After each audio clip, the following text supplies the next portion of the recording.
What up, everybody, and welcome back to another episode of the FilmBros podcast. I'm your host, JP. This is my co-host, Josh. Hey, everyone. What's going on, y'all? We're here to bring you guys some more news. Wait, but before we get into the news, let's hear a word from our sponsor. Today's episode is sponsored by ZippyStream. If you are wondering how we make money to run our podcast, it's all because of this innovative platform. Here at FilmBros Podcast, we absolutely love using ZippyStream. It's the easiest way to convert listeners into an email list, but best of all, they find us sponsorship so we can keep making money doing what we love. Suppose you're also a podcaster thinking about starting one. ZippyStream will help you find and manage a relationship with brands that are relevant to your audience. If you want to learn more, contact us as soon as possible. Everyone that signs up this month will get to claim £10 as a joining bonus, which is around $12 or something like that. Just reach out to us by email or social media DMs, and I'll put you in touch with the guys at ZippyStream right away. Now back to the pod.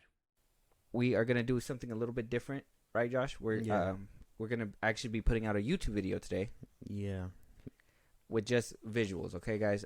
We're still working on the camera and all that stuff, so we're going to at least try to put out some visuals so you guys can kind of see where we get our resources from. Cite our sources. Yeah, all that stuff. So if you guys, want to look at our sources and roast us and blah, blah, blah, blah, because we're naive and gullible, whatever, we're just reporting the stuff, okay, guys? Okay. Rumors and stuff, it's all speculation, but, yeah. I mean, that can be fun, too. Always fun. I like being able to, what's it called, speculate on the rumors and see whether or not they flourish or they don't. You know what I mean? Yeah. It's pretty cool. With that being said, let's go ahead and start jumping right into this.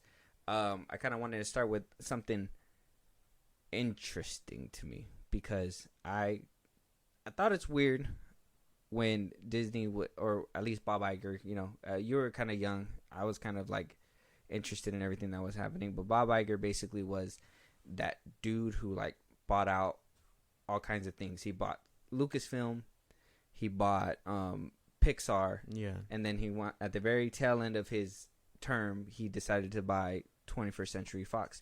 Now, some people in his little corner are actually saying it was kind of a bad deal, kind of comparing it to right here, spending $25,000 on a hybrid electric car just to save $3,000 on gas a year. So, buying out expensive, the big price ticket on it was about $71 billion to get 21st Century Fox and Searchlight Pictures. They spent a big ticket. To be honest, I honestly think it was an expensive buy, and I thought it was crazy. I don't know if they're doing bad. I don't know if they're capitalizing as they should off these properties. You know what I mean? You got 21st Century Fox. Okay, you put out, Prey. You put out a few movies. I've seen a couple movies from Searchlight, but everything from Fox is going to Hulu now. Yeah. And in a way, for me, I'm kind of thinking, aren't you guys kind of shooting yourselves in the foot like that, putting so many movies? Because if that was 21st Century Fox, they'd be putting those all in theaters. All those would have at least seen a theater run. But now it's kind of they're using that to play in to their advantage in the streaming game with having Hulu, because they can't put a lot of mature content on Disney Plus, even though they're kind of doing that now when they put on a few of the X-Men movies and a couple other various ones from 21st Century Fox. I know a lot of people were kind of complaining about it, how can I believe it was parents that were complaining about how can you put these movies on Disney Plus is for children. But I mean, you're hearing all this. What do you think about it? I mean, maybe because I'm right. You haven't seen anything from them in a minute, so I mean, you got Prey, right, and a few other ones, but yeah, I don't know. Maybe it was just a thing so they can have for the X-Men, but they're not even doing anything with them either. Not yet. Well, yeah, but maybe that's why instead of arguing with the rights for Sony, they were just let's just buy them out, and then now they could all the sports stuff that they do have and are partnered with, they could just put it on Fox. What? You said Sony? Oh no, because because like with Sony, instead of arguing about Spider-Man rights, I get you. Yeah, he did. they could just buy Fox and be like, oh, it's ours now. You know what I mean? They don't have to worry about fighting with the people. Not just that too, but they also got the rights back for A New Hope, because all that distribution rights and everything technically belonged to like 21st Century Fox, so it was kind of a dub for them anyways on that part too. Yeah, see, so they aren't doing much with it, but I feel like that's because they're waiting for something. I don't know what. There's a bunch of shows on Hulu, like The Bear, like that's a good one, but there's not much going on because they could just put it on Disney Plus, but they don't. You know what I mean? Hot take: I think Hulu has more interesting content than Netflix. I think so. Yeah? Yeah. So not so hot? Oh, ice cold? Well, I mean, it depends. Because if you're looking for originals, then okay, Netflix. You know what I mean? And Netflix has been dying out movie-wise for a long time. Okay. If you want... This is what's weird about it. Because now if you want new movies, you either have to buy Cinemax or, HBO, whatever. On Hulu or what? No, because you know how Amazon Prime does it? Oh yeah, you can buy channels and like you buy channels, Paramount Plus and all that stuff. Yeah, you can buy you can buy Cinemax. Now you can buy Stars and shit like that. Yeah, it's kind of like owning TV, like the TV channels. But but they don't do that. You know what I mean? It's just Netflix is Netflix, and then Hulu is the one that has a bit more variety in that sense. Okay, but Hulu doesn't have many originals either. They put some out here and there, but none that I really hear buzz about. Mm-hmm. Netflix is the one that does originals the best, I think. Sometimes. I don't know, because Hulu's been actually picking up their game with some originals. You heard about that documentary that just came out recently that everybody's putting on? So basically about the police force here in Bakersfield. No, I haven't seen it. Well, Colin Kaepernick basically produced it, and they basically how do you say, BPD basically well, guys, we're here from Bakersfield, so I'm just gonna dip into this. It's a little side tangent, but I'm gonna dip into it a little bit. But so BPD basically came out and said like, oh, what's on that is not entirely accurate, that some of it's very exaggerated, but apparently a lot of the stuff, I haven't seen it personally, I just seen a bunch of like quotes and stuff that were out there. I'm gonna get around to it. Me and Julie are actually gonna watch it soon. But it basically says like, oh, how the police force, were planning drugs, taking drugs and selling them themselves, taking them and putting them in their pocket, beating on people, police brutality, stuff like that. So yeah, it's pretty crazy. But coming back to it, so I think Hulu kind of has been stepping it up with the whole, at least TV series, TV series game, and movies have been going pretty hard over there at Hulu. I say that right now. Netflix, I mean, their originals are cool. Maybe it's because I have a personal thing against Netflix. That's why I'm kind of biased towards it too. And but at the same time, I don't know. I just feel like Hulu. Like if I want to go watch something, I'll go to Hulu before I go to Netflix. So, I mean, and that makes sense. Hulu has had a lot of things. And like I said, Netflix has been dying out for a cool minute. But I think that's what Disney does. They're just like, well, we can't really put this stuff on Disney on Disney Plus because it'll ruin the brand or whatever. And like you said, very controversial things happen when they put on the Logan on Disney Plus and whatnot.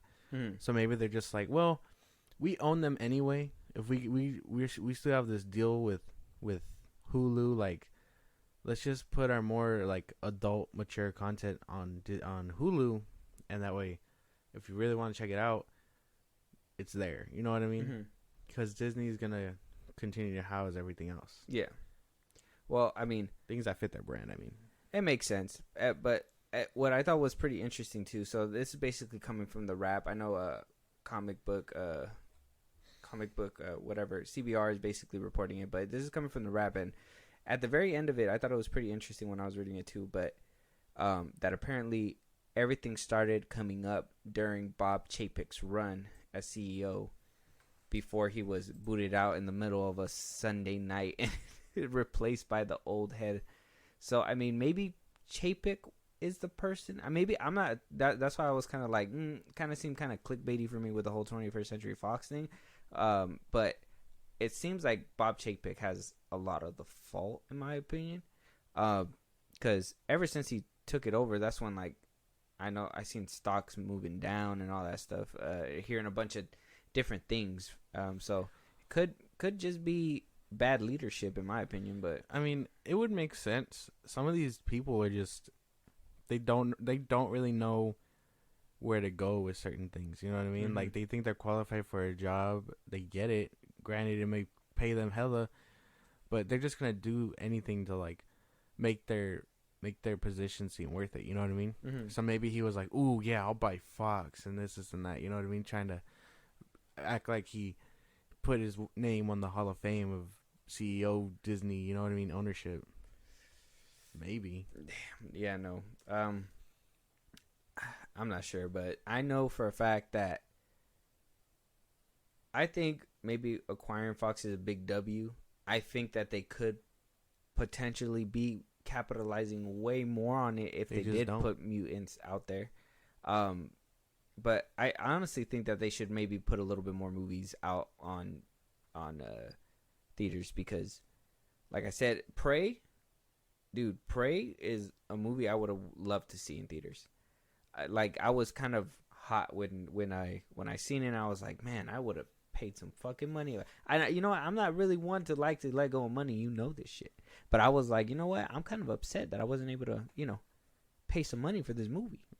That probably comes from like the Predator franchise, and where it's been headed, and people they were probably just like, well, if it doesn't do good, we'll take a loss. It's on TV. You know what I mean? Yeah. They can't take a loss like that on movie theaters. Damn, but I felt like it wouldn't have been a loss.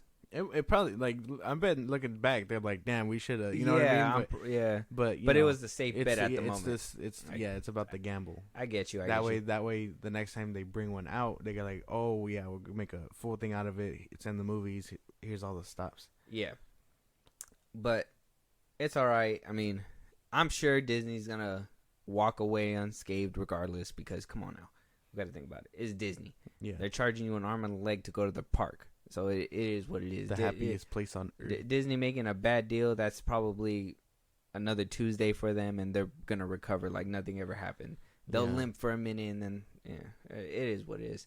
Moving on, though, I thought this one was interesting, too. One of your favorite shows is a costly one. $5 million per episode. God. Superman and Lois, an episode is $5 million. That makes sense. So... Whoa. This just happened. They're barely pouring this kind of money into it. Oh. By the end of third season, the third season, they will rack up a total ticket about 75 million. But this comes after. I don't know if you heard that the CW basically was sold out or bought out by I believe it's called Next. It's right here somewhere. The name, forgot the name. Oh, Nexstar. So they basically bought the CW. Yeah. And I don't know if you heard that that one report. It came out like a few months ago, but apparently the CW, per every penny they were making, they were losing 2. So they were like really in the dirt. Oh. So Nexstar was basically like, well, you know what? If they're not putting quality in, that's why nobody's watching. So from this article I took that they feel if they pour more money into it, because they completely demolished the CW's whole CW's whole writing department, the script department. Yeah. So they took it all out and they're gonna replace it with a big names, like writers. They're actually going to put some writers on this show. Okay. So they're actually pouring, which is crazy because you would think, you heard that, we bought this, but you guys were losing money. You would think that they would cancel it. You know what I'm saying? Even and this is kind of what I want to bring up, and it's going to kind of lead me to DC a little bit too.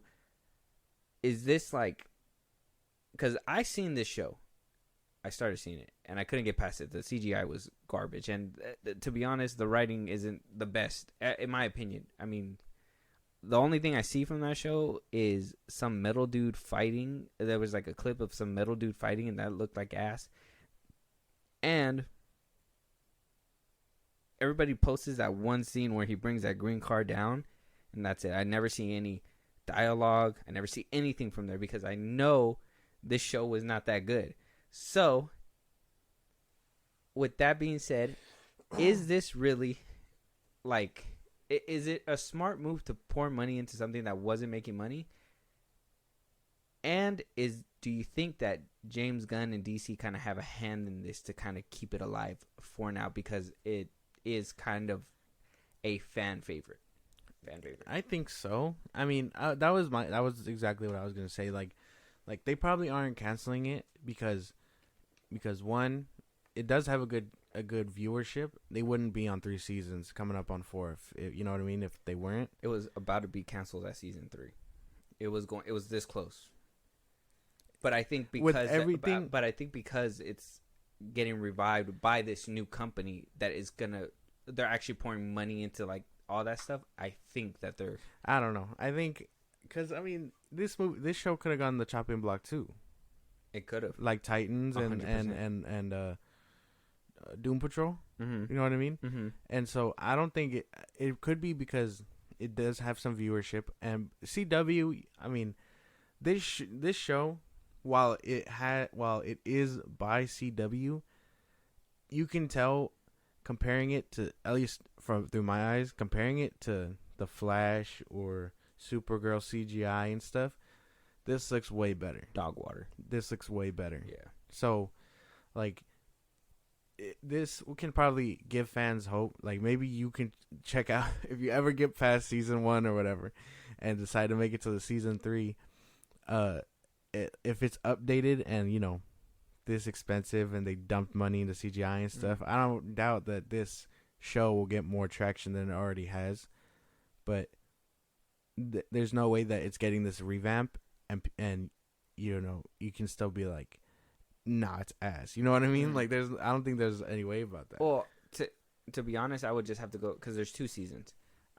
Full disclosure, I got through season 1, but when I got to season 2, I think the first episode, there's a scene, and spoiler alert if you guys haven't seen it, but it's not that big of a crazy deal. There's a scene in the right in the beginning where Superman is basically saving this bridge, and it looked god awful. Fucking god awful, bro. Like, that looks so bad. And I changed it. I completely changed it, and I said never. I don't understand why you stopped. Like for me, it's a lot of like okay, I can get behind that while this is TV, they are doing their best. You know what I mean? Because even because I've told you they could do better. Season 1 through 3 of The Flash looks so good. Like, I could show you clips of him fighting Zoom and Reverse Flash and Savitar. I've seen those clips, and they look amazing. Right? Yeah. So they could be doing good, and I don't know what happened. They took a nosedive and went completely other direction. But it can be done. You know what I mean? Well, that's what I'm saying. And it's the fact that you are gonna get those weird things where you kind of have to be like, ugh, it is TV. You know what I mean? But you would think it being on HBO Max, they'd kind of be like, slide them some cash. Well, it's only there because of that, but it's technically under the CW brand, so it's like it's gonna be housed there regardless. Kind of like, you know, all the other CW shows like Riverdale and all that stuff. So it regardless is gonna be something different. But DC obviously takes a part of it because it is a DC property, but it's all logistics, man. It's different. But I don't know. If they're doing a whole revamp, I could potentially tap back in and maybe finish season 2. But I need to see something. I would have to see like a trailer or something. But you know, kind of like The Flash. That's what I was gonna try to say is that, you know, because you said after season 3 of The Flash, you kind of just were like, "What the fuck's going on?" and you stopped watching, right? Well, full disclosure, I got up to like season 5. Okay. I didn't like 5, or 4. So you stopped after 5? Yeah. Okay, and why is that? The story. This has nothing to do with CGI. The story was ass. I couldn't like the only reason I stayed invested, if I'm thinking of the right season. Season 5 introduces you don't give a fuck about spoilers. Spoilers for everyone else, but season 5 introduces Barry's kid. Okay. And her whole thing is like she's talking to someone from the future, and so she can try to help save her father or whatever, right? This sounds bad. I'm describing it badly, but it's ass. And then the reveal is that, spoilers again, the reveal is it's Reverse Flash, showing her how to do all this stuff. So, there's that conflict. I was like, "Ooh, yeah, like that sounds dope." Like she's learning from his arch nemesis, we're going to see Ebart again. You see that man in the last episode, and what the CW has done with him, it's not bad. Like you get the sense of Reverse Flash, you know what I mean? Yeah. But they threw him away in that last episode. You know what I mean? Oh, did they? Yeah. Like they just killed him quick or what? They go to the future. He escapes prison. They fight for a bit, and then he's like, because of how time travel works or whatever, it gets caught up with him, and he basically vanishes like it never happened. And I'm like, well, that's ass. You know what I mean? Like, so after that, I was like, man, I can't keep watching. And the CGI does fall. I've seen the clips of him fighting like big ass monsters and shit like that. And even then, in season 4, when they introduced the elongated man, he looks funny. I'll admit that he looks ridiculous. So, well, I think there was one clip that I seen on Twitter that somebody posted. They were like, "What the fuck did this show come to?" And they were like on a street, and they were getting swung at by like these long pink arms or something like that. Yeah. Is that what I'm talking about? I know what you're talking about. I've seen the clip. After this, I'll show you clips of what elongated man looks like on the show. Okay. And you'll just be like, what the fuck? Yeah. Like they do their best. But you know what I mean? But I haven't seen the Flash because I was like, I think it's just me personally. I just don't like the actor who plays the Flash or something. Oh. Honestly, I just think it's that I don't Grant Gustin? I don't really like him. Maybe I'm just one of the odd few. Fucking fight me. But I just never really got into his Flash. So I was like, it is what it is. But I do like seeing clips here and there because I know I seen a Reverse Flash fight on there, and I was like, oh, this is the one good. I showed you. Yeah, and they're not that bad. Like some of them aren't that bad, but then I see the other ones where like it's really bad, and then like Supergirl, and I'm just like, yeah, I can't, man. Bad CGI just takes you out of it, and you can see where they can go. You know how good it could be, and then for them to just be lazy and not do it like that, it's just like, well, now you're just fucking wasting my time. Like just give me the best you can give. Like I started noticing the dip in the CGI in season 4 because you took a serious tone there. You good? Well, no, because now that it sounds like it breaks your heart. Well, yeah, because now that I think about it, it's so bad. Like I'm telling you, I'm trying to rewatch it because I hear season 8 and 9 are like goated, and I was like, well, I should go back because the show is ending. You know what I mean? Mm-hmm. But I know going through season 4 all the way up to 7 is gonna kill me. You know what I mean? Because season 4, I told you, it introduces the Thinker, and him. Half the time he shows up wearing his big ass mechanical suit and then his helmet, and then he floats in on his chair. He's in a chair majority of the season, just plotting. You know what I mean? Okay. So he looks funny. Like there'll be like there's instances where the episode will be over, and then you just and like he comes down, and you're like, this goofy ass dude. You know what I mean? And like that's when I started noticing for real. But I think seasons 1 through 3 look really solid. Okay. All right. Well, like I said, I mean, if this comes out to be good, because I know that season 9. Oh wait, are they on season 10? No, Flash? it's gonna be 9. That's gonna be the last one. Yeah, right? it's gonna be the last one. Okay, well, I know now that Nexstar has bought them. I'm pretty sure if they're dumping money into this, they're probably gonna dump money into the Flash. Yeah. So I might get good clips of watching the Flash, but I'm not gonna sit through that show. I'm not doing that. But yeah, Superman and Lois, guys. So if you guys didn't like it like I didn't like it, just give it another chance when it hits again, because they're actually gonna they're actually gonna dump some money into it. It's gonna be interesting. Staring at his suit, it looks so. I think it looks bad.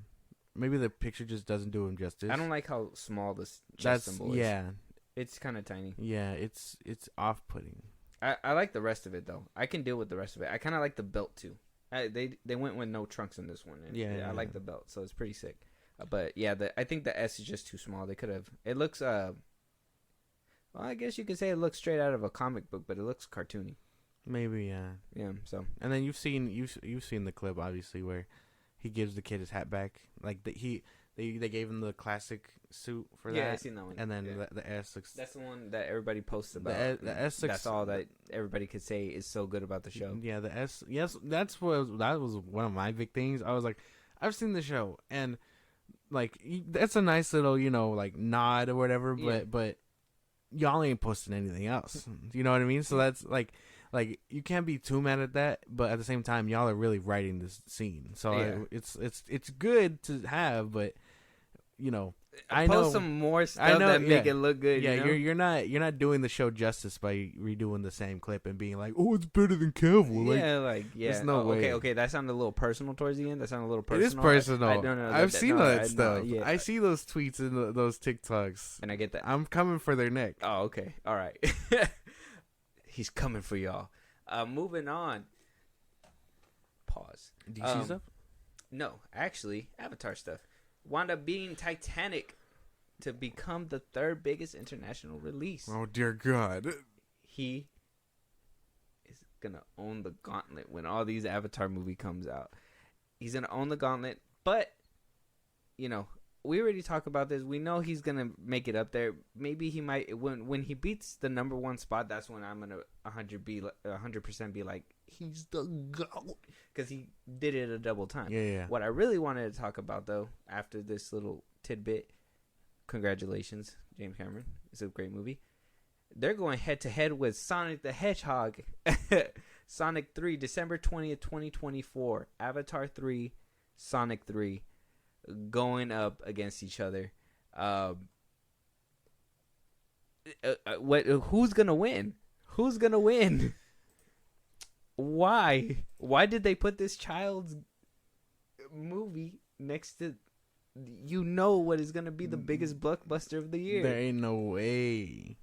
And it's not fair because, to be fair, it's not fair because Shadow's supposed to be in this. Yeah. I was about to say that. Yeah. Okay. I was gonna be like, well, if Shadow's in it, that might get everyone buzzing. You know what I mean? We haven't seen nothing like that in a minute, so Shadow might do it, but I don't think it's gonna be enough to rival Avatar. Yeah. It'll be dope, but he's gonna be David and Avatar's gonna be Goliath. I think, no doubt. Yeah. Oh man, it's gonna be so crazy. That's actually gonna be. Can we do a bet? What? No. Do you want to do a bet? Okay. I bet they move Sonic 3 sometime this year. It's gonna get pushed back for some reason. CGI. No way. You don't think so? It'll get pushed back. It's supposed to come out when? 2024, December 20th, 2024. So next year, sometime this year or early next year is gonna get pushed back because of CGI problems, or something. Only because I know that they're not gonna want to do this. Yeah, dude, I'm telling you, because even this year when it was Avatar 2, everybody shuffled away. Avatar had literally, and we're gonna talk about it right now coming up, had 7 weeks of number one runtime straight. Nothing to rival it. Nothing at all. And I honestly think that they're going to do the same thing. I think they're just going to be like, look, we don't want the beef. We don't want that fight. Yeah. Sonic the Hedgehog is going to dart away. I could see it happening, but if they don't move and they balls. don't balls on them. Yeah. If they decide to be like, you know what? Fuck you. We're going to stand right here, right Sonic, next to you. Let your nuts hang, Sonic. Yeah. And that's what I mean. I'm sure they will move it. I think. They'll blame it on something, yeah. But, I mean, I'll take that bet that it doesn't move. I'll take that. I'll take those odds. Yeah? Okay. All right. Imagine he just stays there and Loser, Avatar's... loser got to buy the tickets. Okay. All right. To Avatar? To both of them. To both of them. Okay. All right, bet. So, whenever Sonic comes out. Yeah, so that's going to be an interesting thing. But to kind of put a little sting in it, Knock at the Cabin did come out and dethrone Avatar: The Way of Water. After its 7-week run, it came through and decided to become number one according to IGN, actually. So, 7 weeks undefeated. It decided to get knocked back one time with Knock at the Cabin, which is crazy. And I want to see this movie. Yeah. We got to go watch it. Yeah. Like 100%, we got to go watch it. Maybe sometime this week, hopefully. Sometime, yeah. But wound up finishing the weekend with 14.2 million. And then another movie called 80 for Brady came in second, but nobody cares about that. 80 for Brady. I don't even know what that is, man. But wound up making 14.2 million at the end. So, I mean, doing numbers, I think this movie only costed like about 7 or 2, something like that. Does it have a number? No, it doesn't. I'm assuming it was pretty cheap because I think M. Night Shyamalan, he basically is he basically produces his own movies. Like, he funds his own movies kind of thing. So he doesn't make them super expensive, which is crazy because this man reels in $90 million. I think the movie Old it took him like about 2 or 3 mil to make, and he wound up making 95 million off that. That's just smart moves. That's just crazy. That's just smart. That's like really good like strategy. Yeah, like, and it's all because he's known for like his twists. Yeah, the twist. What a twist! That's just crazy. The Shyamalan twist. Yeah, we know they come through. It's weird because not like I've been hearing very mixed things about this movie on the internet. No spoilers or nothing like that, but like I hear people on TikTok who are just like, man, this shit is ass, and I hear people that are like, no, what the fuck, this shit is good, you know? Okay, I got a theory, and it's because of this. M. Night Shyamalan has made himself, like I said, for the twist that I always feel like all his movies are hit and miss. I always feel it like with everybody, like some movies are really good for him, and some really, it's like everybody's gonna always be 50-50 on it. Yeah, because people go in there expecting and thinking what they know what's gonna happen. And then when that twist happens, they either get really mad because it didn't happen the way they wanted, or the people like it because it was like a good surprise, like, oh shit, like he actually got me, you know what I mean? Yeah. So that's literally why I think it's because it's always a 50-50. Old got the same thing. I didn't see what was wrong with it. I know everybody loved Split, like it was kind of like a majority love Split, but then when Glass came out, people were like they just wanted to like throw it away or whatever, you know what I mean? So I don't know, man. It seems like that's the case with this guy. It makes sense. I mean, he's always gonna throw people for a loop, and maybe that does piss off people, the ones that like to be like, oh, I know what's gonna happen, but they never do, and like that's, I think to me that's really good storytelling. Like leading people on and then being like, no, it's like we're going this way now, like. And I think people that like who get mad at it are just, I think they're kind of dumb. I'm telling you, I just honestly think it's just people that didn't get it their way, and they were just like, "What the fuck?" Like, yeah, maybe this would have been so much better, ridiculous. I just think he has that reputation, and he has that touch to, just when you think you know it all, boom, he changes it because I'm sure he makes believers out of non-believers, and like it just happens like that. He makes money at the box office just like any other director. He literally, like I said, he budgets. I feel like I'm fucking up my word. Budgets. There you go. There you go. He budgets the movies himself most of the time, and for short stacks of money, and comes out with loads. I think even his worst movie was only like 40 mil. Yeah. So it's like, that's still money. Like that. Yeah. So he got it all figured out. He's one of the GOATs, and he's going to keep going. But you said DC earlier, and I kind of want to bring it up just a little bit, just to poke at you. So a lot of people have been saying, and this is coming from MovieWeb, that basically James Gunn doesn't. DCU plan is basically going to be Marvel 2.0, right? So he basically came out and said a lot of people think the DCU is going to be Marvel 2.0, and definitely I learned a lot of stuff at Marvel. I think that we have a lot of differences, and I think that one of the reasons why I love DC is that that it really is another universe. It's an alternate world. With Marvel, generally, it's New York, Chicago, San Francisco. Here at the DCU, we have Metropolis, Gotham, Themyscira, and Atlantis, and all of that is another fictional universe, and this is the world that we're creating. We're coming into a world where superheroes exist and have existed for some time in one form or another, and that's the universe. We are telling a big, huge central story that is like Marvel Studios, except for I think we're a lot more planned out than Marvel did from the beginning, because we've gotten a group of writers together to work that story out completely, but we're also creating a universe that is like Star Wars, where there's different times and different places, different things, and like Game of Thrones, where characters are a little bit more morally complex. What does that tell you? You sound like you have something to say. Off rip, go. That doesn't. When people say MCU 2.0, we don't. I can tell you right now, we don't mean story wise. We're not leading up to Darkseid in this bitch. You know what I mean? That's not. He said we. He took it personal. Like that. Like we know. You know what I mean? Mm-hmm. When we say it's gonna be Marvel 2.0, we mean the cheesy jokes, the cheesy writing, no stakes, this, and that. The things that piss Marvel fanboys off, even though they go back and sit their asses in the seat.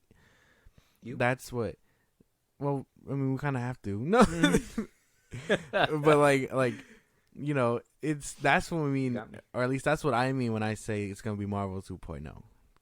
Because when I was looking at the old DCEU, I was never like, this is like a Marvel movie. You know, like there's no way. That's what we mean. The story, sure, you can map it out differently. You could do this and that. Your big bad isn't going to be Darkseid to the MCU's Thanos. That the people aren't going to be like, that's not what people are basing it on. They've seen the MCU. What we don't want is those cheesy ass jokes, you know, those, unfortunately, all the ones that he writes also where it's a fart joke here and there and whatnot. That's what we mean. But he's thinking it from a story standpoint, while we're thinking of it as like a writing and what we've seen before standpoint. He's not putting himself in the fan's shoes, if that makes sense. Okay, yeah, I can see that. I can see that because I understand what you mean, because you speaking about it, I kind of thought Peacemaker was kind of like that, because Peacemaker was, well, yes and no, because Peacemaker was kind of a show that was like, what the fuck, and like kind of wacky and had a lot of stupid jokes in it and all that stuff, but at the same time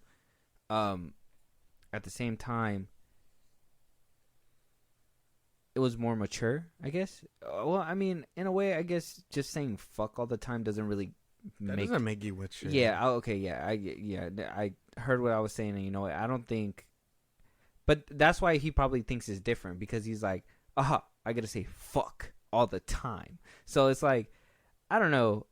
I hope it's not Marvel 2.0. I'm thinking that it's not, because, like I said, maybe this is just me hoping for the best out of this, because honestly, I can't see him creating this world. It's kind of hard after seeing like Guardians of the Galaxy and all that stuff. Like, it's kind of hard, but at the same time, you know, I've seen Brightburn, and that's good. But then you have other movies where I think it's good and it's hilarious, like Scooby-Doo and stuff like that, and you're like, can he pull this off? I think there's a lot of there's a lot of pressure here for this guy. A lot of pressure. Like, literally a lot of pressure. Like, his hair is not this color. It is completely white in real life.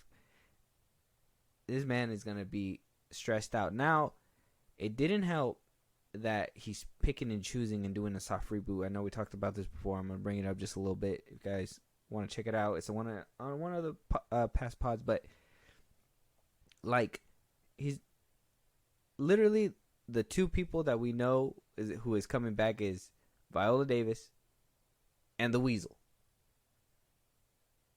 His girlfriend or his wife. Oh, he hasn't confirmed it yet. He hasn't confirmed. I'm just gonna say that he has not confirmed it yet. So, I mean, we can probably guess that it probably is gonna happen. We know she's coming back. Yeah, you can probably guess it's gonna happen, but we haven't confirmed it yet. So we're gonna give him the benefit of the doubt and hope that he still has a chance to make the right decision. Because he sure can. You can keep the Weasel if you want, and you can keep Viola Davis. That's fine. I'm good with Viola Davis, and who cares about a fucking CGI Weasel? Let you. Honestly, you're my brother. I'd employ you as the Weasel if I was a director. Never say that to me again.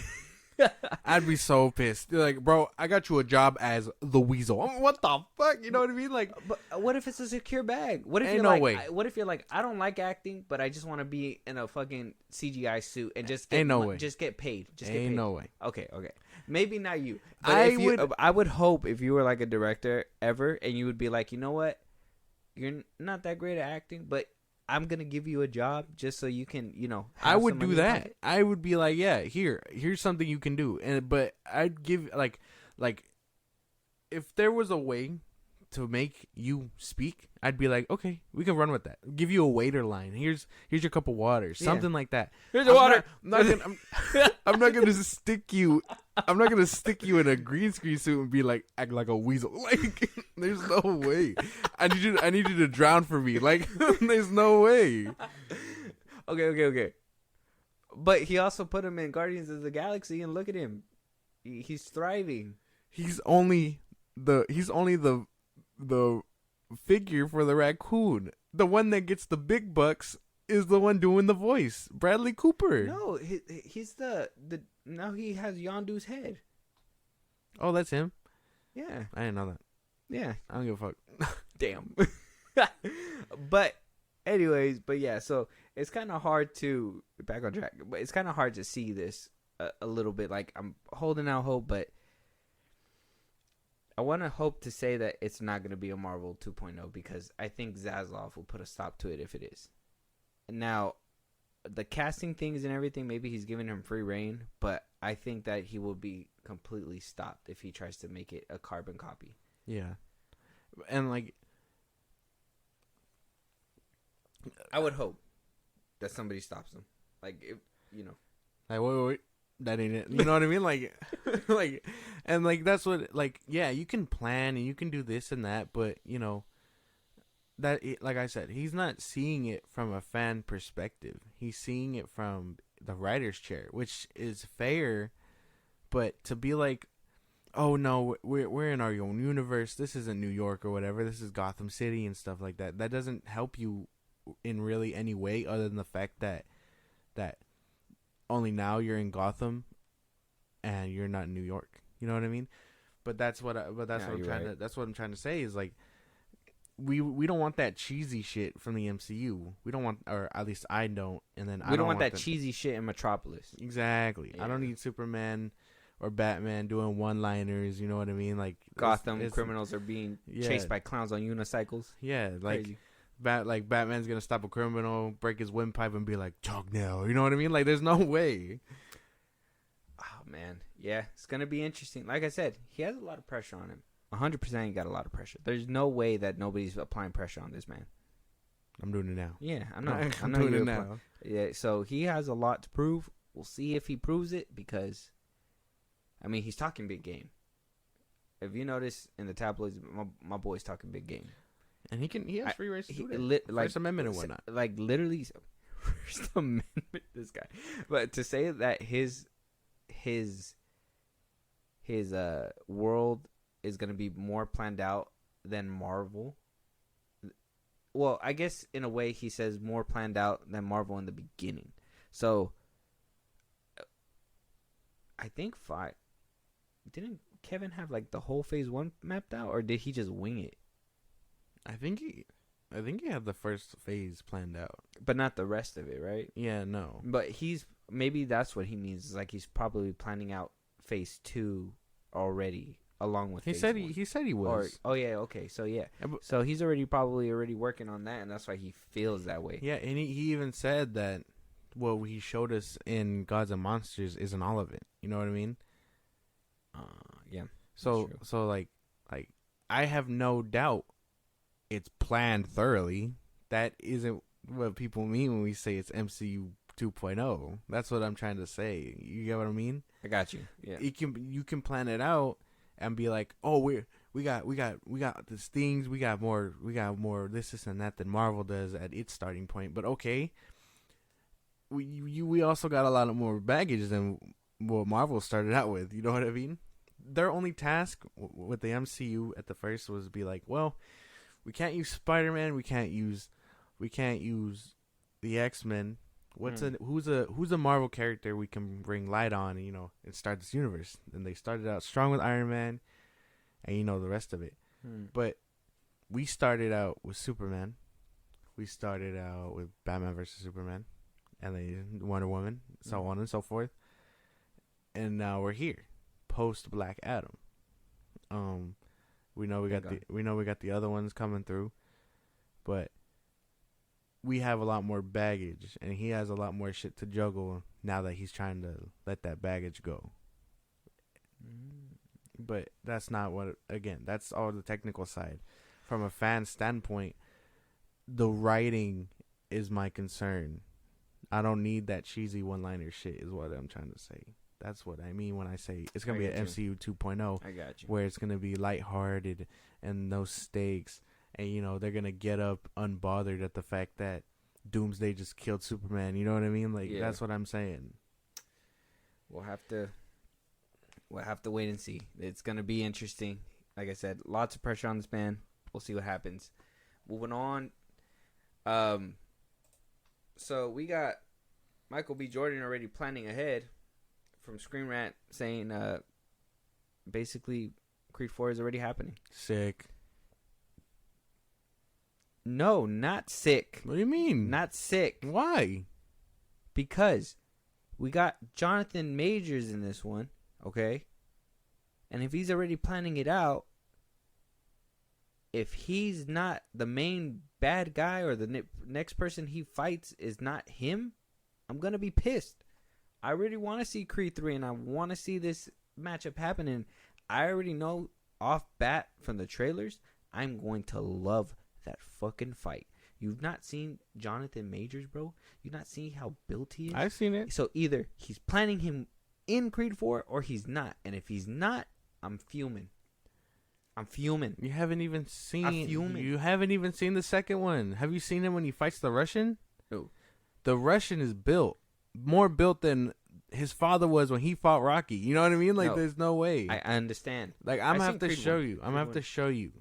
Don't show me the fight. I'm gonna watch. No, I'm saying the movie. No, I'm gonna buy them already. Then we're gonna watch them together. You're gonna see what I mean because they, you know how Southpaw's boxing feels real and you feel every hit. Oh yeah.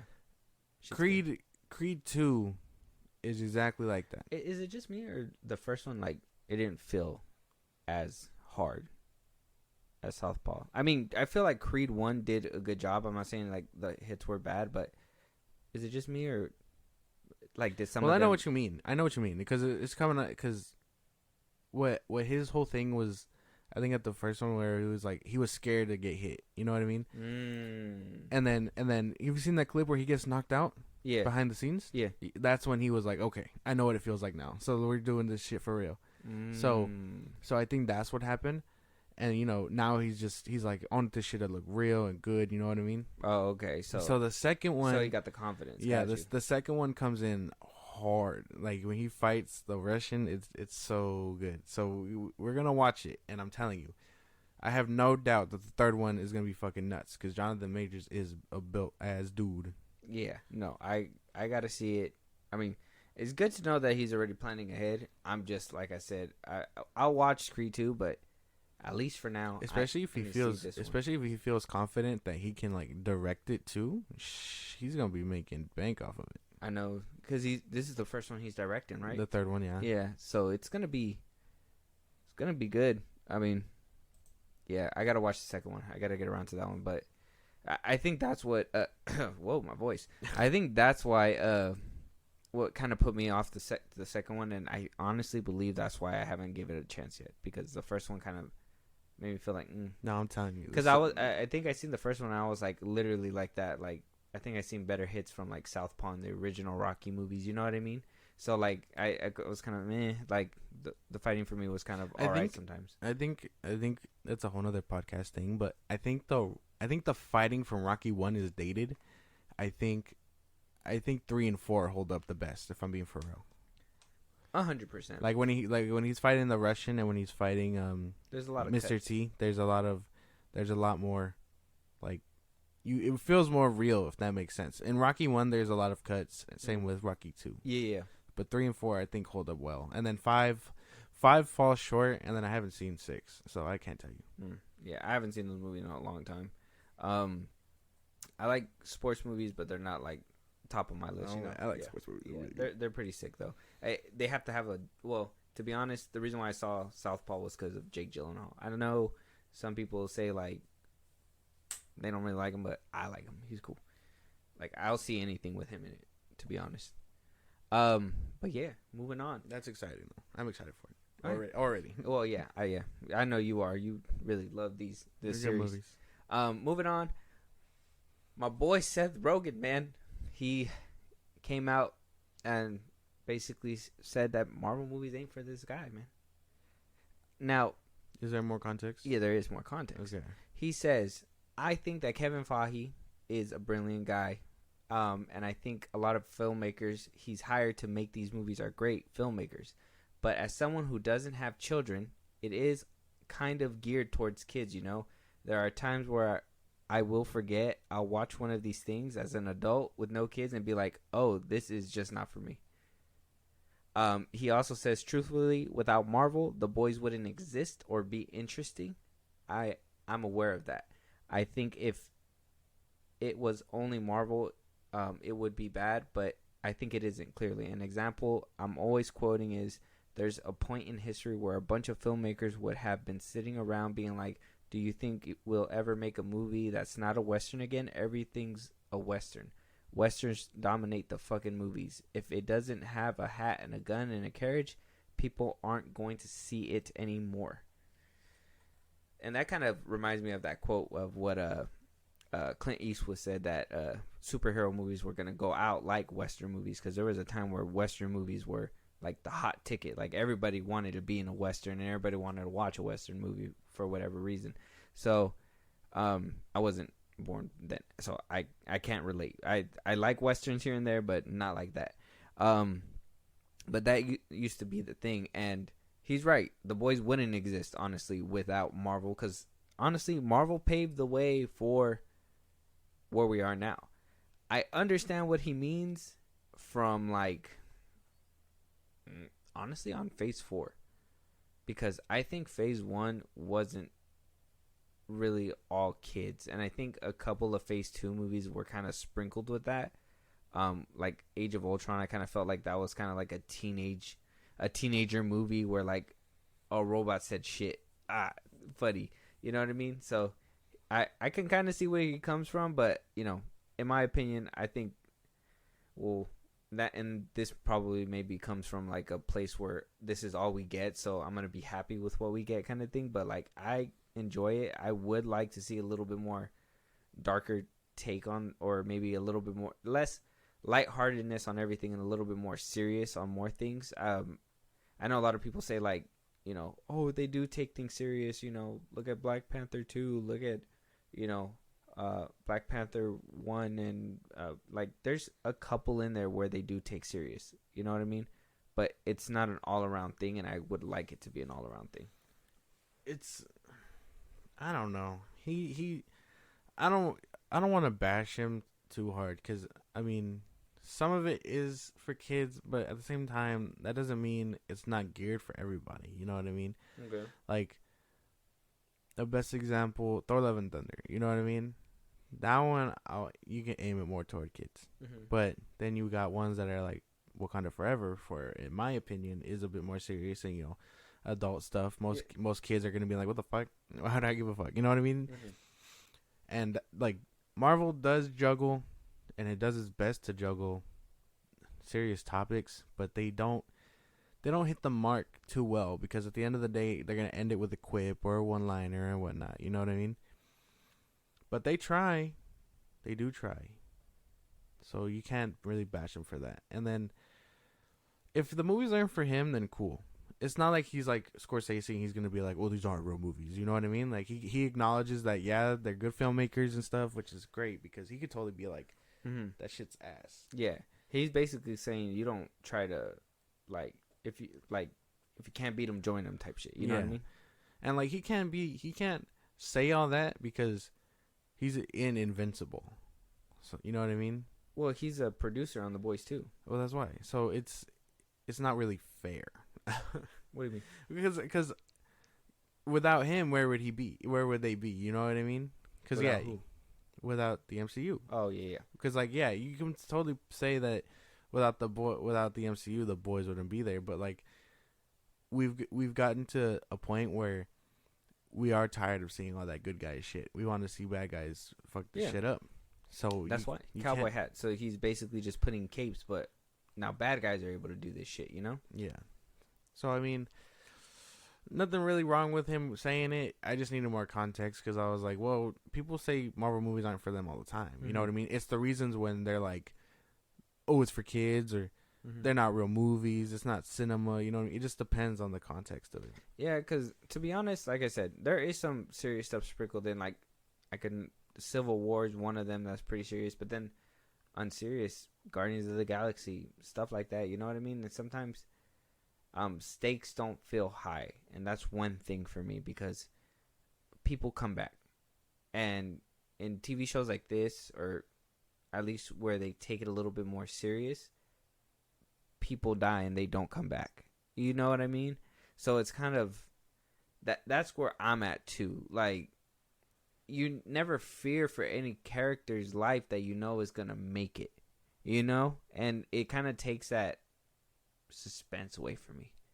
I think I get what you mean, because the bad guys die. You know what I mean? That's what they do. We know that. And they die too fast. And there's some of them that actually have complex storytelling, like Michael B. Jordan's or whatever. And I know you guys are gonna be like, "Oh, you're picking the most obvious." Yeah, whatever.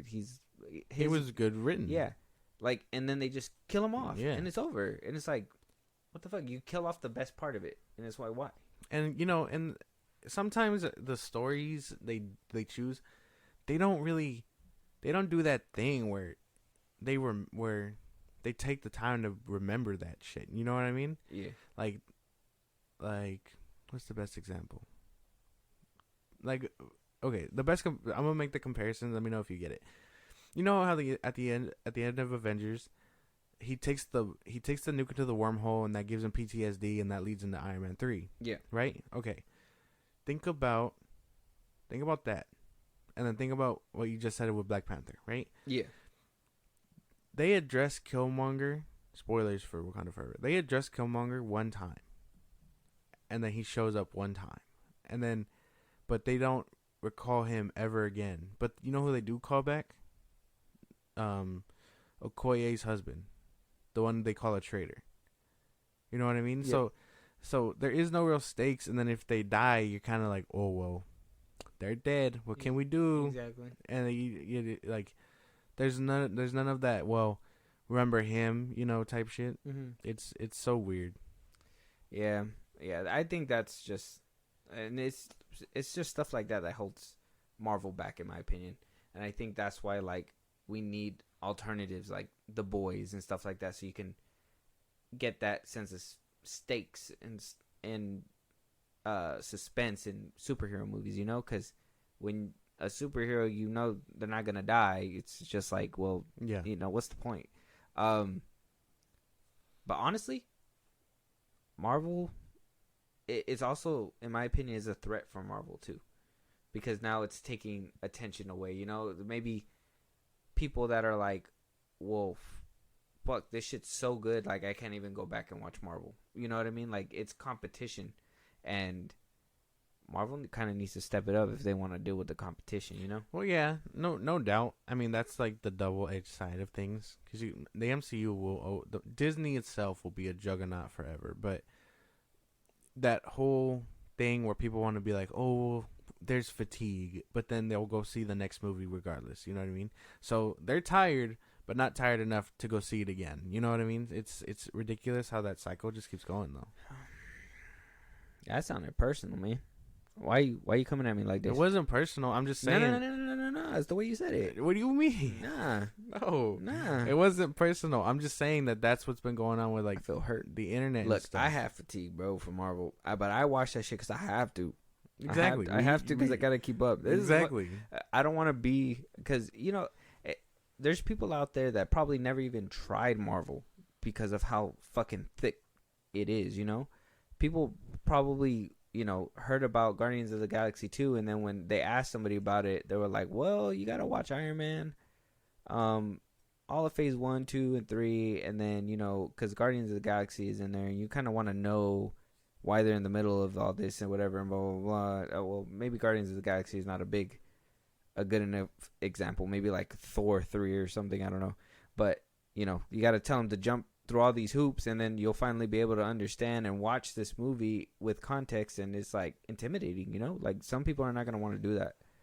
Yeah, that's part of it too. It has gotten really thick. I've told you we could just be like. We just got to start recapping it. They got to recap it in the beginning of a Marvel movie or something. Yeah, and that'll be different. That changed the game, to be honest. Yeah, like if they were just like not like the funniest thing that comes to mind is like previously on Dragon Ball Z, and then just plays the clip, but like some not like that, but something like that. You know what I mean? You think that'll like? Oh well, I don't know, because maybe that's just a me thing. I don't know. Let me know if you guys do this, but. When I hear like a new movie's coming out, I like to watch the first one, kind of thing. I like to go back to watch it, and I don't know if like people care to do that because I just like to have a little refresher. Because if they talk about something, I like context, whatever. Be like, hey, I got it. Yep. And we're talking about exactly, and like I'm in the know, but like it'd be crazy if they could just put a clip in the beginning of the movie and just put, you know what I mean? Yeah. And you can't skip it, so you're gonna have to recap it. Do you think that would just change the whole game and people wouldn't even rewatch it? Do you think you would rewatch a movie before going? Well, yeah. I mean, we kind of do it regardless. So I mean, no. I mean, like if they had those recaps in the beginning. Would it make me want to go back and rewatch it? Yeah. Would you still feel the need to want to do that if they had that recap? In the beginning? I mean, probably not. I mean, as long as they hit the main points and they're like, where like. This was happened back then. Damn, so that would change the game. Well, yeah. Damn. Drastically, I think. But they're not going to do that because, they're going to be like, spend money on this movie. That's true. Yeah, they're going to want you to go watch it like on Disney Plus or something. Exactly. Yeah. You're right. Yep. Fucking Seth Rogen. But can't wait for season 4 of The Boys. And can't wait for Invincible 2, you fuck. Season 2 of Invincible. Yeah, man. Rumor has it. This is from MovieWeb. So there's been a lot of rumors that who was it? That Adam Driver was supposed to be the new Mr. Fantastic for Marvel. Excuse me. The new Mr. Fantastic, but a lot of people are saying that's not true because apparently Marvel wants a POC for Reed, and POC stands for person of color. Yeah. So if some people don't know. It's a POC. Dev Patel is in the running apparently to become the next Reed Richards for the Marvel Cinematic Universe. Honestly,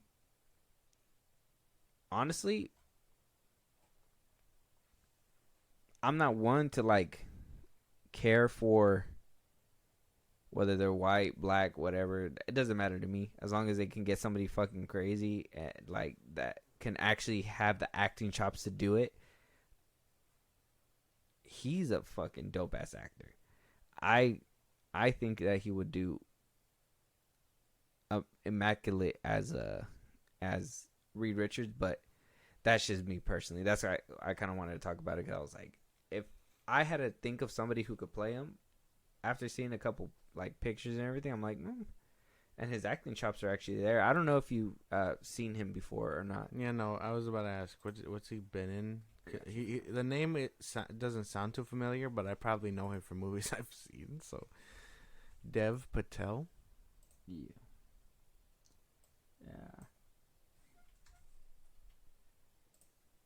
He's a British actor. Pow! Wow, he was in the last Airbender. He was Zuko in that one. Honestly, a highlight. He wasn't Chappie. He wasn't old. He basically was the older version of the child that was there. Cherry, and that's basically, I believe, all that I've seen. Oh, the Best Exotic Marigold Hotel. That one too. I've seen that one. Slumdog. He was also in Slumdog. Crazy. And I think he was also the brother in Hereditary, believe. I don't see it on here, but I think so. I don't think so. No? Or am I tripping? Yeah, probably. Okay. Well, yeah, that's him. Reed Richards. What do you think? I could see it.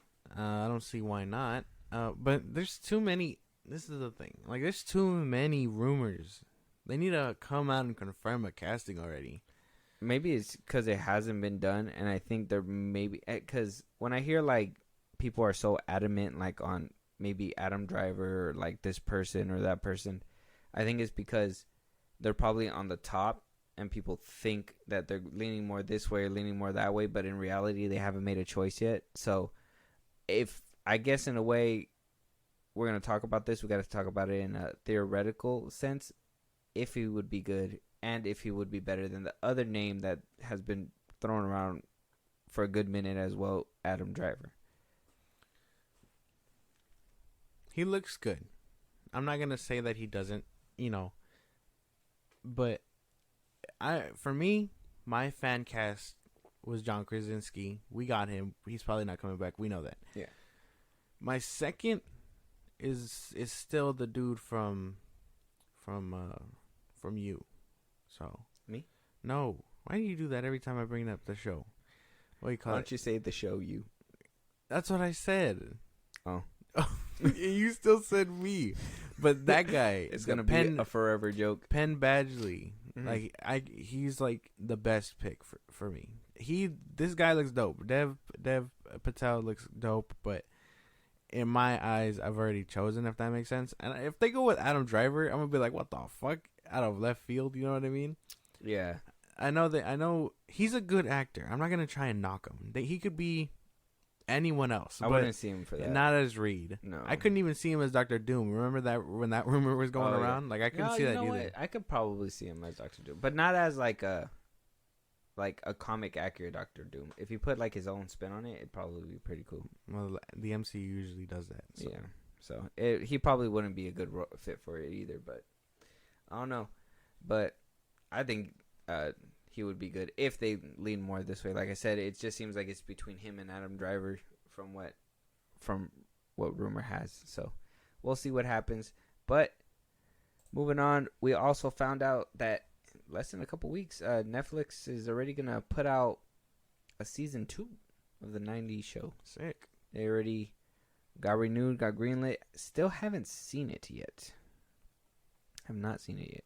I gotta watch it. I haven't seen it. I've seen a few episodes. I'm literally like when this show came out, we immediately went to that 70s show. So we've been watching that almost some of that one too. But I gotta watch it. I know I'm hearing good things about it. I'm hearing the highlights of the show is when the cast comes back, like the original cast. Well, that's where like everybody's like that's where. Like it's the best. Well, yeah, but like you can't bank this show entirely off that. You know what I mean? Eventually, the actors have to stand on their own 2 feet. Granted, it's nice seeing them come back and do their thing and whatnot, but they can't be there to hold them like a crutch. You know? Okay, you've seen it, right? Yes. Do you feel like they're standing on their own?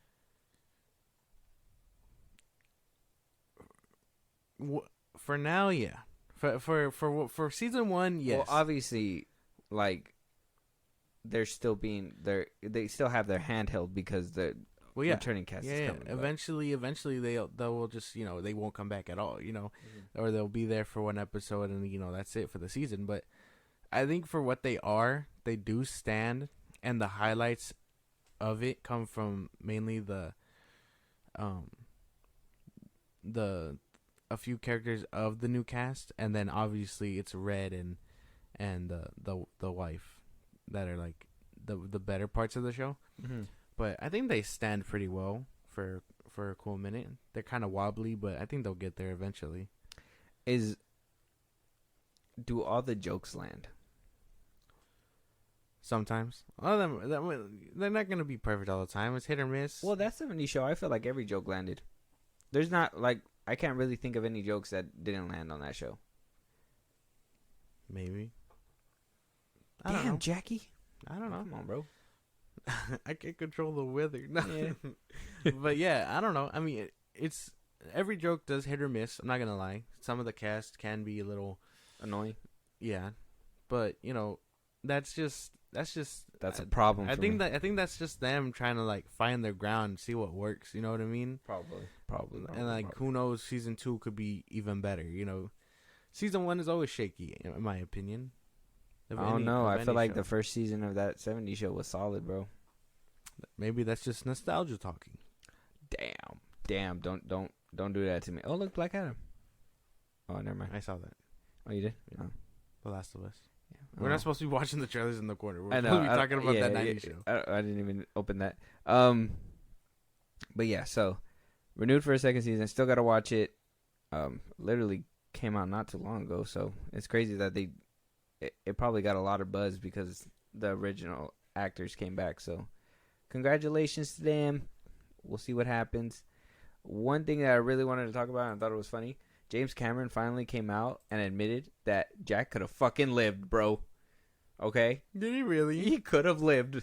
Yeah, apparently, so I guess, let me just reread this. So Rolling Stone basically reported that for the 25th anniversary, Cameron participated with National Geographic in which 3 tests were performed by stunt actors to determine if Jack could have fit on a makeshift raft along with Rose and basically saved their life. So apparently after a few attempts, the verdict was Jack might have lived, but there was a lot of variables, Cameron said. National Geographic basically wanted to debunk this shit. There's somebody over there that was like, hey, yo, there's the money into this. Like, bro, like somebody had a vendetta against this movie and why Jack died and was like, I'm going to make enough money one day to prove this shit. And they made James Cameron watch it as they proved it. So Jack could have lived. My boy Jack could have lived, man. This whole time he could have been alive. Let him die. Yeah. What can you do? Actually, it's my own headcanon that he lived and then he became the Great Gatsby. But that's my own thing. God damn. That's a theory, bro. Yeah, that's my own thing. So like he just went underwater. It was like, I can't wait for this bitch to leave. He's like, I'll be just fine. I'll be a millionaire when I leave this bitch. But yeah, that's cool, I guess. It wouldn't have hit as hard if he didn't die, but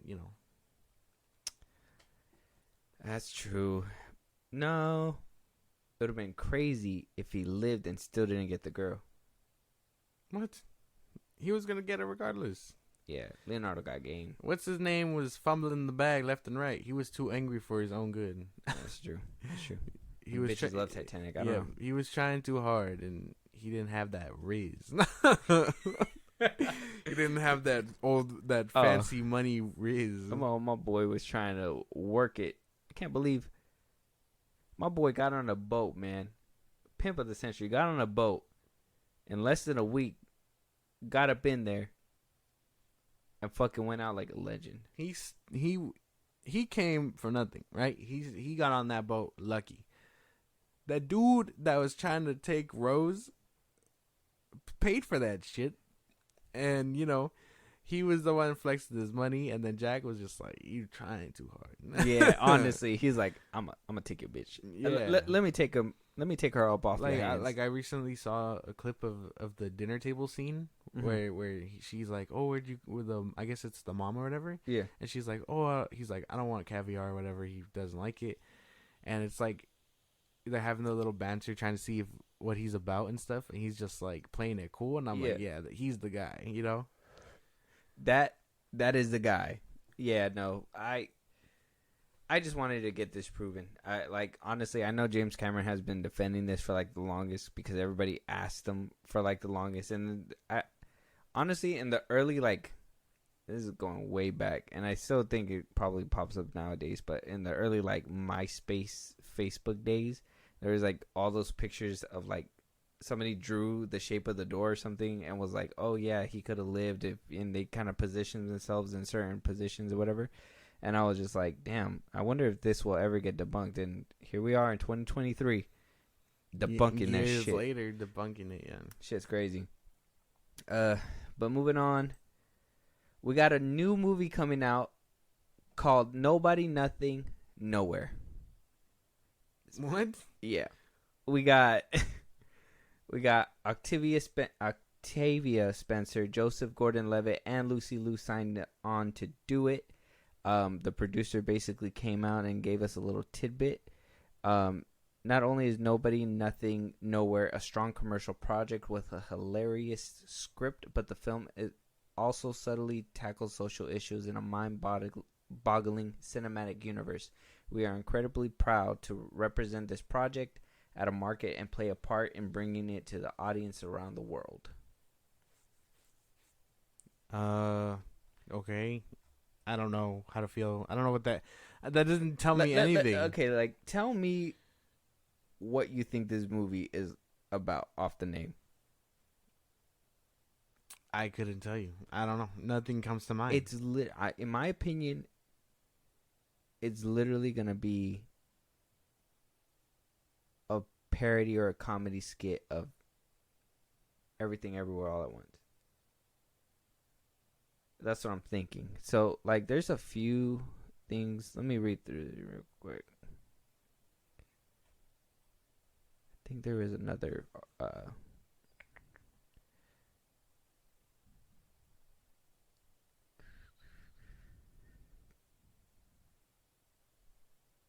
Oh, right here. Fisher's previous work includes Sundance 2020 movie Save Yourselves, Pennant, God and Wall, produced critical hit, and four-time Oscar nominee Beasts of the Southern Wild. Their banner produced 2017 Sundance, and Kane's director Fortnite pick Patty Cake's Carter's credit as co-producer and line producer include Everything Everywhere All at Once and American Honey, respectively. He said, Nothing, Nowhere is a wholly original feature film that presents a world and its characters in an entirely unique way. Having the opportunity to work with Joseph Gordon-Levitt and Lucy Liu is a dream come true. It always is a priority to me and my partners to produce projects that entertain and bring the light, hope, and promise audience are craving. I am excited to be part of this innovative and thoughtful project. So it doesn't really he doesn't dive deep on what is about, but I'm honestly believing it's gonna be a riff off Everything Everywhere All at Once, and they're probably just gonna make it into like a comedy somehow, and not like a goofy comedy. I think it's probably gonna be serious and like a comedy though. Like I don't know. This doesn't. Nothing about that gives me any idea of what this movie could be about. No, and a good cast though. I mean, I'll give him that. Great casting. Like, who doesn't Joseph Gordon-Levitt? Who doesn't like him? You know what I mean? So, I mean, good for them. But I'm gonna have to wait for a trailer for this one because I don't know. Yeah, honestly, all three of them. I'm down for a movie with all three of them in there. Honestly, Lucy Liu. It's good shit. Yeah, good shit. Very good shit.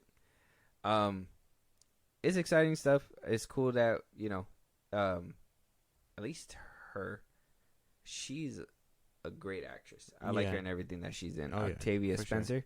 Poop Pie, Ma was good. Yeah, that she's good. And Lucy Liu, obviously, Kill Bill and all them. And then you got Joseph Gordon-Levitt being Robin. Shut up. What? He wasn't Robin. He was Robin, bro. Wait, are you one of them? He was gonna be Robin. Wait. Hold on. What do you mean by that? Who am I? No, say what you're gonna say. Well, no. I mean, he was gonna be like Robin, but he wasn't gonna be Robin. If that makes sense. He's Robin. You want to know what happened? Do you know what happened with that? No, I don't. So, Christopher Nolan specifically said, "No Robins in my movie. It's going to be purely Batman." Right? Christian Bale's going to be Batman. Yeah. In the third one, Warner Brothers came up to him and said, "Hey, we want Robin in the movie. He said, "No, I'm not putting Robin in there." They said, "Well, what if we put him as a reveal at the end or whatever? Like put him at the very back, and it won't distract from being, the Dark Knight and all that." And he was like, "That's fine, but I get to write it." So he wrote it through, and that's why he wrote it for him to be all the way at the tail end and have that little reveal at the end, because Warner Brothers wanted him to make a fourth one, but I think he was done with it because they forced him to do something he didn't want to do since the jump. Oh. So if you want another reason to hate Warner Brothers, well, he fucked with my boy Nolan. I always support the idea of creative thinking and doing everything for the vision, but I think some of these directors be some crybaby people sometimes. Mm-hmm. So I defend shit wholeheartedly. If he chose to do that, then cool. But that's some real crybaby shit, I think. Like, you know what I mean? Like, because he wrote him that way. Oh no, not write him that way, but like just for the fact that he was like, "Yeah, you told me what to do. I don't want to do it no more." Like. Yeah, because I think, too, at one point, Warner Brothers wanted to start off Christian Bale as the DCU Batman before they completely rebooted it with Man of Steel. Yeah. So, I don't know if it's being crybaby, because it's like me. If I tell you off the jump, like, hey, I don't want to do it, and then when we get to that point, you say, if you don't fucking do it, I'm firing your ass. I'm going to be like, well, damn, bro, didn't you just agree with me? Didn't you say we're not going to do it? So I think if he wanted to tell a full creative story, and maybe that's why, in my opinion, like, because a lot of people say, like, The Dark Knight Rises isn't, like, at the top. Like, they kind of say it was mid or whatever. Yeah.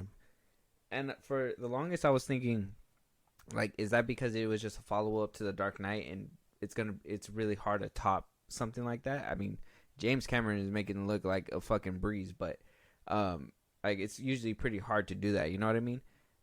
So I thought, like, that's why people were like, "Oh, hey, it's not gonna live up. It's not the best or whatever." But after, like, hearing all that news, I was like, man, well, maybe it's not the best because there's something story wise that he had to cut short because he had to add this character in there. Maybe, I don't know. Interesting stuff, though.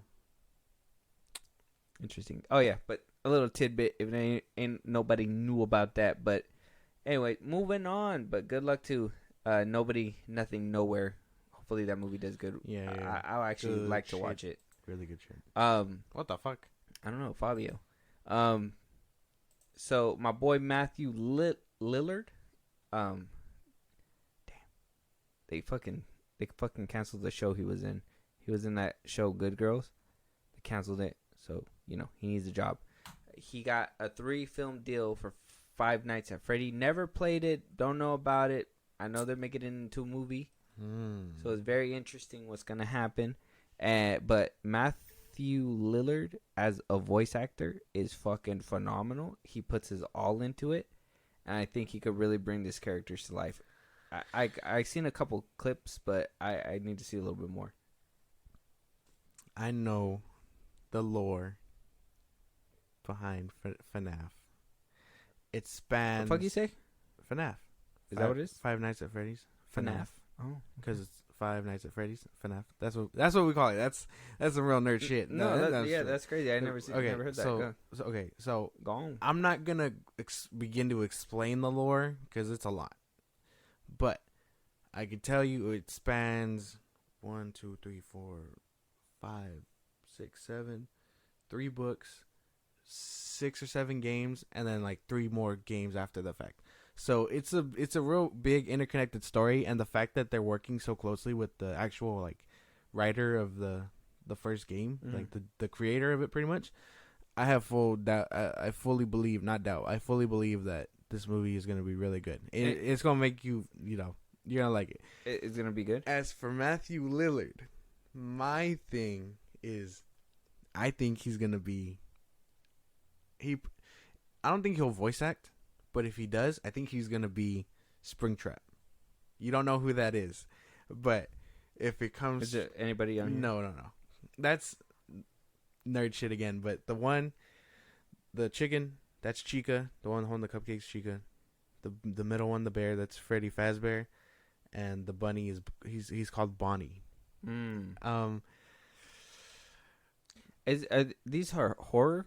It's horror. It's horror? Mm-hmm. Like it's they give me like a good synopsis that doesn't spoil everything. Okay. The best way I could put it is they're basically killer robots. They're animatronics. They malfunction. I can't tell you why they malfunction because that's very spoiler shit. Okay. So I'm gonna do my best to avoid that, but they malfunction. Shit goes bad.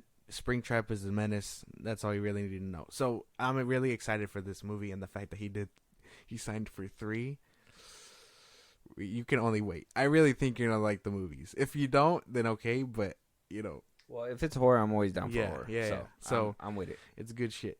Okay, cool. Yeah, I'm about it. Good shit, Matthew. Hey, you got my co-host like happy about that shit. So I trust you. I trust you. So for our last topic of the day, a little trailer came out today. Wanted to watch it with you. We're getting a remake of White Men Can't Jump with Jack Harlow playing in the movie. Never seen anything with Jack Harlow in it. This already doesn't sound too good. Yeah. Never seen anything with Jack Harlow in it.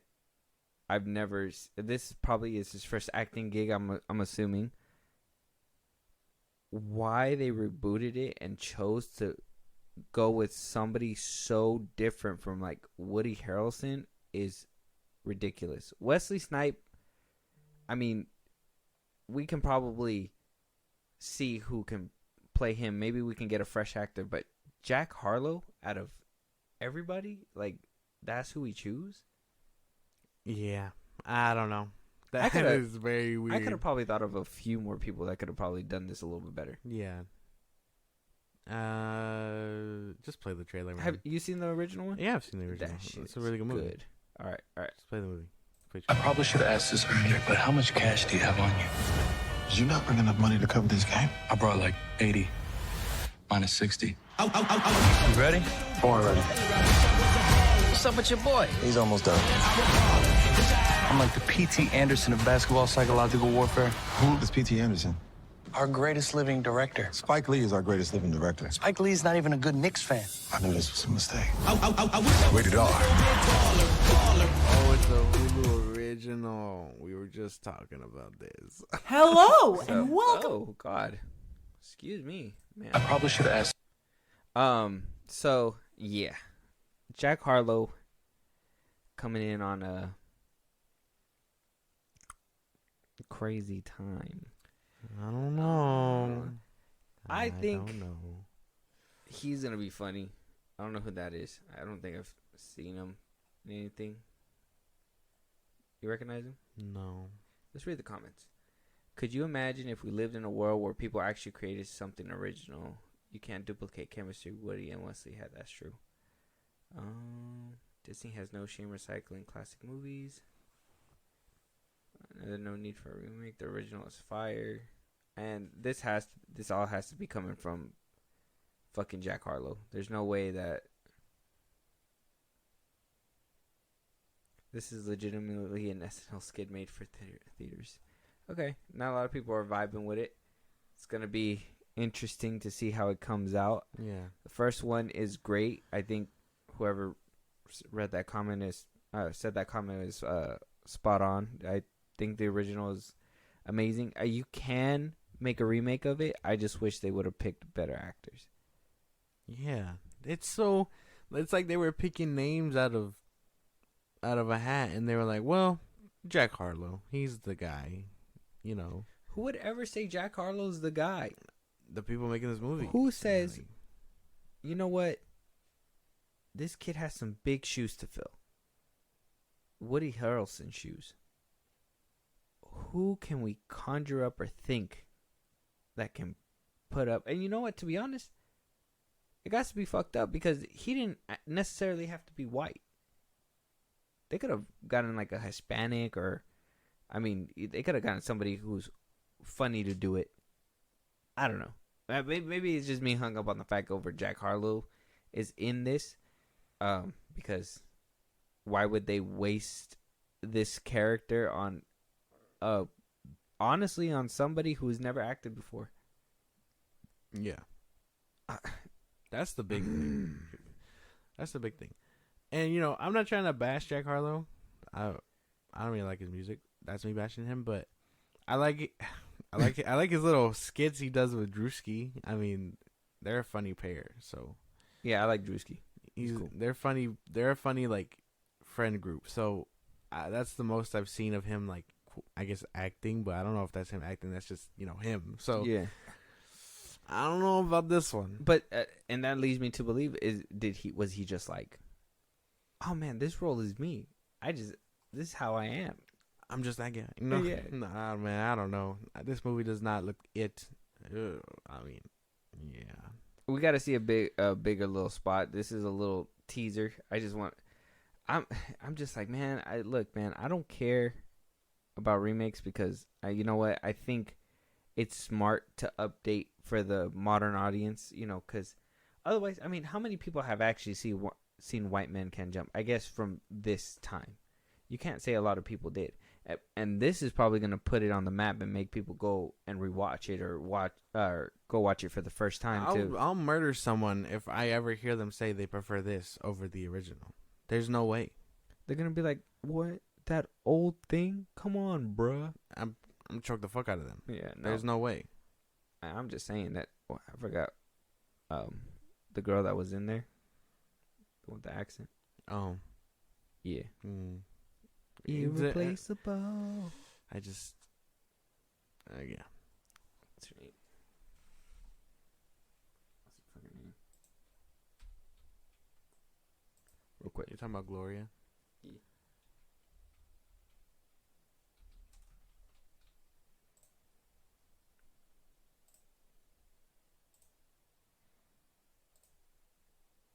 Chill. You know what I was just thinking about? In that movie, if you haven't seen the original, I can't save you from what I'm about to say. But how do you expect me to see him as someone who looks like how Woody Harrelson does? He doesn't look poor, trying to scrape by. You know what I mean? You know what I'm saying? Well, do broke people look broke nowadays? Well, no, but how am I supposed to believe that? Woody Harrelson, you know, I got that from his character. I don't get that from Jack Harlow. No, because in White Man Can Jump, he's basically like this. I kind of see what they're going for with Jack Harlow because in the original one, it's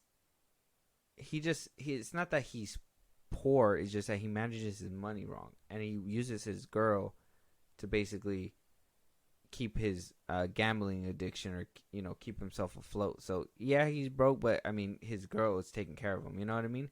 So he just dresses bummy because he's not wanting to do much, you know?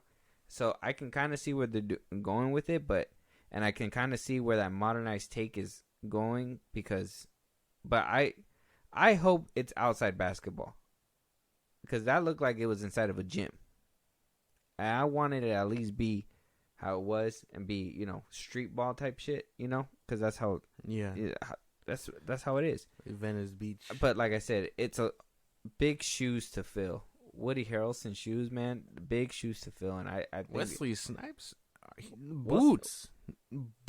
There's no way. 100%. Yes, 100%. Both of them, big shoes to fill, iconic. Rosie Perez, same thing. Gotta get somebody good for that one. But both of them iconic, obviously. Like I said, I'm thinking I'm more hung up on Jack Harlow because it's a weird pick. Yeah, it's a weird pick. I think it's a weird pick for a big movie that this was, or maybe back then, maybe it wasn't as big as it was, you know, or, you know, maybe this is nostalgia talking, you know what I mean? But these actors are iconic, and it's kind of like, but maybe to the studio, it's just another role. Maybe. Who knows? Maybe they're not thinking about us. They're just like, oh, he could do it. Money. He might as well be him. Fucking money. Ridiculous. Yeah. Damn. Fucking Jack Harlow. That's crazy.